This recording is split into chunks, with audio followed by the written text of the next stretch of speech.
یہ حساب کرنا چاہیے کہ سب سے پہلے سب سے کمزور کا حق ملے، سب سے غریب کا حق ملے، اور پھر درجہ بدرجہ اوپر آتے رہیں، اور تاکہ سارے پاکستانیوں کو حق ملے. وہ پاکستانی جو ہے ایک قوم ہو جائے گی. وہ پاکستان ہمیں چاہیے. اب یہ پاکستان کے اندر مسائل بہت ہیں. میں پہلے مسئلے سے شروع کرتا ہوں کہ پاکستان اور بنگلہ دیش کا ایک فرق یہ ہے کہ بنگلہ دیش میں جو فرٹیلٹی ریٹ ہے خواتین کا وہ ہم سے آدھا ہے، ہندوستان میں بھی ہم سے آدھا ہے. دنیا کے بڑے اسلامی معاشرے ہیں، ایجپٹ کو لے لیجئے، سیریا کو لے لیجئے، ٹونیشیا کو لے لیجئے، ان تمام اسلامی معاشروں کے اندر پاپولیشن کنٹرول ہوتی ہے. پاکستان میں 55 لاکھ بچے اور بچیاں ہر سال پیدا ہوتی ہیں. یہ اسلام آباد اور راول پنڈی اور فیصل آباد کی پاپولیشن کو ملا لیں تو اس سے زیادہ ہے. ان 55 لاکھ بچوں کے لیے کیا ہمارے پاس اسکولیں ہیں؟ ان 55 لاکھ بچوں کے لیے کیا ہمارے پاس نوکریاں ہیں؟ ان 55 لاکھ بچوں کے لیے کیا ہمارے پاس ہسپتال ہیں؟ ان 55 لاکھ بچوں کے لیے کیا ہمارے پاس اناج ہے؟ مگر آپ دل پہ ہاتھ رکھ کے بتائیے کہ پچھلے 20 سال کے اندر 30 سال میں کبھی آپ نے پاپولیشن پلاننگ پہ کسی سنجیدگی سے بات کرتے ہوئے دیکھا ہے؟ کوئی ایک ٹی وی پروگرام دیکھا ہے؟ کوئی ہیلتھ سینٹرز ہوتے ہیں، کوئی فیملی پلاننگ ہوتی ہے؟ کہیں ہم نے کسی کو یہ بات اجاگر کی ہے؟ تو کیا یہ آج وقت نہیں آ گیا ہے کہ پاکستان میں فیملی پلاننگ ہو؟ اگر ہماری پاپولیشن اس سپیڈ سے گرو کر رہی ہوتی جس سے بنگلہ دیش کی گرو کر رہی ہے پچھلے 10 سال سے، تو آج پاکستان کی پر کیپیٹا جی ڈی پی یعنی کہ فی اوسط جو آمدن ہے وہ 10% آگے ہوتی ہے. ہر سال ہم 1% پیچھے ہو جاتے ہیں صرف اپنی پاپولیشن گروتھ کی وجہ سے. One of the highest rates of population growth in the world. اور جہاں پہ ہماری پاپولیشن اتنی گرو ہے، ہمارا ہیومن ڈیولپمنٹ انڈیکس، ہیلتھ دیکھ لیں، ایجوکیشن دیکھ لیں، تمام چیزیں دیکھ لیں، ہم دنیا میں نیچے ترین آتے ہیں. سب سہارن افریقہ کے ملکوں سے ہم برے ہوتے ہیں. تو سب سے پہلے آپ کو کنٹرول کرنا ہے، کیونکہ آپ کے پاس وسائل نہیں ہیں. جو میں آپ سے گزارش کر رہا تھا کہ ہاں ہمیں کیک بڑا کرنا ہے لیکن تھوڑے سے منہ بھی کم کرنے ہیں، تو ہم کو پاپولیشن پلاننگ پہ جانا پڑے گا. ہم اور زیادہ نہیں، کم از کم بنگلہ دیش جتنی فرٹیلٹی ریٹ لے آئیں، اور زیادہ نہیں کم از کم دوسرے مسلم ممالک سے جا کے لے آئیں. تو ایک پہلے جو نمبر چیز ہے وہ پاپولیشن پلاننگ ہے. دوسری چیز میں سمجھتا ہوں کہ ہمیں تعلیم پہ توجہ دینی ہے.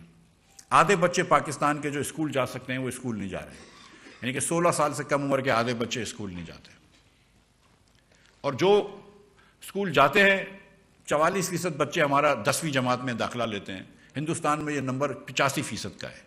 ہمارے 44% 10ویں جماعت میں داخلہ لیتے ہیں، ہندوستان میں 85% لیتے ہیں. ہندوستان میں 26 IITs کے کیمپسز ہیں، انڈین انسٹیٹیوٹس آف ٹیکنالوجی کے، جو دنیا کی بہترین انڈر گریجویٹ ٹیچنگ سمجھی جاتی ہے، جس کے اسٹوڈنٹس نکل کر دنیا کی بڑی بڑی کمپنیوں کے صدور بنتے ہیں. ہمارے پاس کیا ہے اس کے مقابلے میں؟ ہمارا جو ایوریج بچہ جو کمپیوٹر کا کام کر رہا ہے وہ بیچارے نے سیلانی ویلفیئر ٹرسٹ سے 3 مہینے کا ڈپلوما لیا ہوا ہے، اور وہاں پہ وہ دنیا کی بیسٹ یونیورسٹیز بنا رہے ہیں. ہم نے پہلے 11 سال کے اندر جب 7 وزیر اعظم چینج کرے، انہوں نے 5 انڈین انسٹیٹیوٹ آف ٹیکنالوجی بنائے. تو ہم کو یہ سوچنا پڑے گا کہ تعلیم پہ ہم کو زور دینا پڑے گا. ہمارا تعلیم کا نظام پہ ایسا نہیں ہے ہم پیسے نہیں خرچ کرتے، 2000 ارب روپے سے زیادہ خرچ کرتے ہیں. 1000 ارب روپیہ صوبے خرچ کرتے ہیں اور صوبے اسکول چلاتے ہیں، لیکن صرف 25% پاکستان کے بچے جو ہیں وہ صوبے کی چلائی ہوئی اسکولوں میں جاتے ہیں. اور ایوریج بچہ، یہ آغا خان نے ٹیسٹ کیا ہے پورے پاکستان میں، ایوریج بچہ جو ہے وہ میتھ میں بھی فیل ہو رہا ہے، 27 نمبر آ رہے ہیں، اور سائنس میں بھی فیل ہو رہا ہے، 31 نمبر آ رہے ہیں. تو جب آپ کے بچے میتھ میں بھی فیل ہوں گے اور سائنس میں بھی فیل ہوں گے تو پھر آپ کیسے قوم بنا سکیں گے آگے؟ اگر آپ کے آدھے بچوں کو آپ نے علم کی روشنی سے دور رکھا ہے، محروم رکھا ہے، تو پھر آپ پاکستان کیسے آگے کر سکتے ہیں؟ ہماری ایک تجویز ہے، یہ میری تجویز ہے کہ ہم حکومت جو ہے وہ 30 سے لے کے 50,000 روپے فی بچہ خرچ کرتی ہے تعلیم کے اوپر. میں سمجھتا ہوں کہ وہ تو بچوں کو واؤچر دے دینا چاہیے ان کے پیرنٹس کو کہ آپ جہاں پہ جائیں اپنے بچے کو اسکول ڈالیں، اور حکومت کی جتنی بھی اسکولیں ہوں، یہ وہی پیسے ہیں جو ہم خرچ کر رہے ہیں، اور حکومت کی جتنی بھی اسکولیں ہوں، کسی گاؤں گوٹ میں ہو، ان کے اسکول کے بورڈز کے اوپر پیرنٹس ہونے ضروری ہیں. اگر امریکن اسکول کے بورڈز پہ پیرنٹ ہو سکتے ہیں تو تمام پاکستان کے گوٹھوں کی اسکولوں کے اوپر، تمام پاکستان کے دیہے کی اسکولوں کے اوپر، تمام پاکستان کے گاؤں کی اسکولوں کے اوپر پیرنٹ ہونے چاہیے.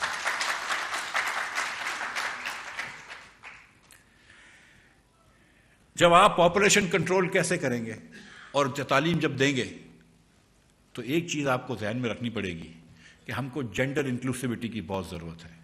اگر ہم 50% پاکستان کی پاپولیشن کو، ہماری بہنوں کو اگنور کر دیں گے ان کو ترقی کے اندر حصہ نہیں بننے دیں گے تو کبھی بھی آگے نہیں بڑھیں گے. میں آپ کو یقین دلا رہا ہوں. آج بنگلہ دیش کے اندر جو ایکسپورٹ ہوتا ہے تو بنگلہ دیش میں کیوں ایکسپورٹ زیادہ ہو رہا ہے؟ پاپولیشن کنٹرول کیوں ہو رہی ہے؟ خواتین کو تعلیم دی ہے. خواتین کو جہاں جہاں تعلیم دی ہے وہاں پہ خود بخود پاپولیشن بھی کم ہو جاتی ہے. اور خواتین گھر کے باہر کام کر رہی ہیں. ان کی گارمنٹ فیکٹریاں جو ہیں وہ خواتین آباد کرتی ہیں, اور جس کی سر پہ, جس کے کندھے پہ کھڑے ہو کے آج بنگلہ دیش ایکسپورٹ کر رہا ہے. ہم اگر اپنی 50% بہنوں کو, آبادی کو, ہماری بہنوں کو اگنور کر دیں گے تو ہم آگے نہیں بڑھیں گے. ہر جگہ ہم کو یہ سوچنا ہے کہ اس ہر پالیسی کا کہ خواتین کے اوپر اس کا کیا اثر آئے گا, ہم خواتین کو کیسے قومی دھارے میں مزید لا سکتے ہیں, معاشی دھارے میں مزید لا سکتے ہیں, ان کو کیسے امپاور کر سکتے ہیں. اگر ہم یہ نہیں کریں گے تو ہم پھر 50% پاپولیشن کو پیچھے رکھیں گے تو آپ 50% سے آپ کی سپیڈ سلو ہو جائے گی. تو یہ بات بہت ضروری ہے کہ جینڈر انکلوسیو گروتھ ہونی چاہیے ہماری.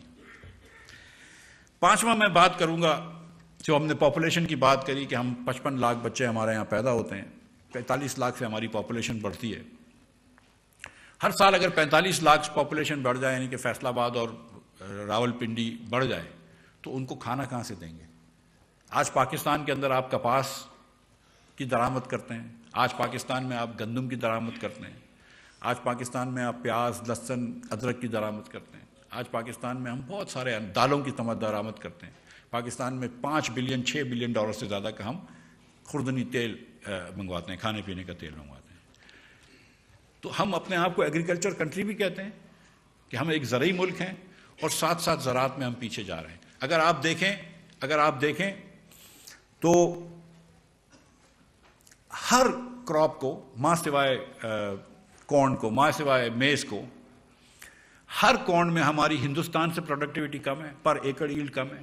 ہر کراپ میں ہماری ورلڈ ایوریج سے کم ہے. جس کراپ میں ہم اچھے ہیں, چاول میں ہم اچھے ہیں, گندم میں اچھے ہیں, کیونکہ ہم بہت یہ پیدا کرتے ہیں, تو ہمارے پاس کوئی ٹیکنالوجی ہونی چاہیے, اکانومی اسکیل ہونی چاہیے. ہم ہر کراپ میں دنیا کے ایوریج سے پیچھے ہیں. ہم نے اپنے فارمرز کو سبسڈی دینے کے لیے فرٹیلائزر کمپنیز کو سبسڈی دے, ڈائریکٹ فارمرز کو سبسڈی نہیں دیتے. ہم نے فارمرز کو سبسڈی دینی ہے سپوزٹلی, لیکن ہم دے رہے ہیں گیس سستی فرٹیلائزر کمپنیز کو. شاید میرے خیال سے نیت ہوئی نہ فارمرز کو دینے کی, گیس کمپنیوں کو ہی سبسڈی دینے کی نیت ہو, پتہ نہیں. لیکن اگر ہم ڈائریکٹ فارمرز کو سبسڈی دیں اور تعلیم دیں اور ایگریکلچر ایکسٹینشن کریں اور جی ایم او سیڈز پہ کام کریں تو ہم آگے بڑھ سکتے ہیں. آپ کو مثال دیتا ہوں کہ جب ہماری اور ہندوستان دونوں کی 9 ملین بیلز کی پیداوار تھی کپاس کی, تو دونوں ملکوں کا 9 بلین ڈالرز کا ٹیکسٹائل کا ایکسپورٹ تھا. آج ہندوستان 36 بلین بیلز بناتا ہے اور 40 بلین سے زیادہ کا ایکسپورٹ کرتا ہے ٹیکسٹائل کا. ہم اس سال شاید 5.5 یا 6 بلین بیل کریں گے. ہم اتنی بھی کپاس نہیں پیدا کر سکیں گے جو جنرل ضیاء کے زمانے میں کر سکتے تھے. تو ہم یہ پیچھے جا رہے ہیں. اور پھر میں اب گندم کی اگر شوگر کین کی بات شروع کروں گا اور شوگر کی بات شروع کروں گا تو تھوڑی سی سیاسی بات ہو جائے گی, تو میں اس سے دور رہتا ہوں. لیکن آپ یہ سب جانتے ہیں کہ پتا پتا بوٹا بوٹا حال ہمارا جانے ہے.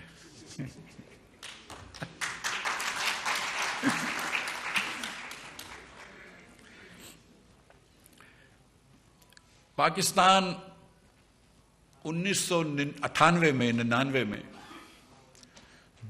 میں پاکستان کی جو قومی آمدن تھی اس کا 16% جو ہے وہ ایکسپورٹ کرتا تھا.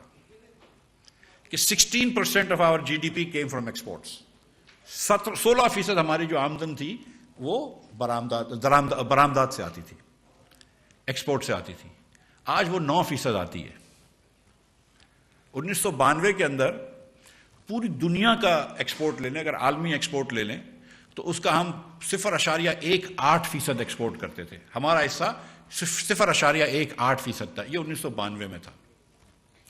2022 میں ہمارا حصہ کتنا ہو گیا؟